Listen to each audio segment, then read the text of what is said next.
Friends of Joey LaBute Jr. gathered for a vigil tonight at Goodale Park, just hours after learning it was his body recovered from the Scioto River this week. For weeks, police have been investigating as family and friends continue to search the Short North and surrounding areas. The 26-year-old was last seen more than 3 weeks ago at the Union Cafe on North High Street in the Short North. He was out with friends and family who say the young man disappeared at some point during the night.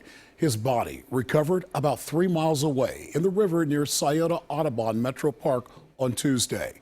NBC4's Olivia Fecto, she's live now at the Union Cafe where some of those who attended the vigil. Olivia? Well, Mike, with the rainy weather tonight, that vigil earlier this evening at Goodale Park was cut short with some family members, friends, and community members coming here instead to the Union Cafe. One friend we spoke with tonight said the discovery of Joey's body doesn't bring him any closure.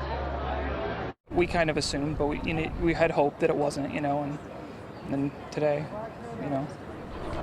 Even after the discovery of his body in the Scioto River, questions about Joey LaBute Jr.'s disappearance continued to plague his friends and the community.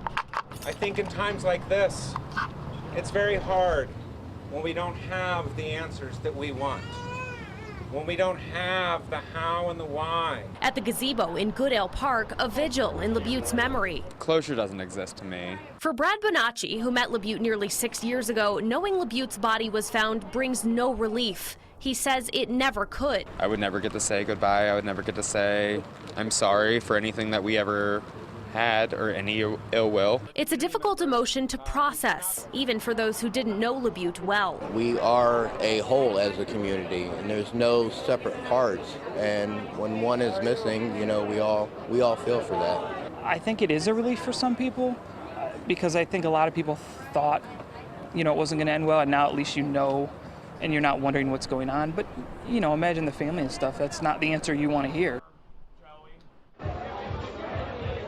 And the coroner said today it could take 6 to 8 weeks to get those toxicology reports back. In the meantime, police are continuing to investigate why LaBute ended up in the Scioto River. Live in the Short North tonight, Olivia Fecto, NBC4. Stay with NBC4 for continuing coverage on air and online. You can also see our previous stories on LaBute's disappearance on our website at NBC4i.com.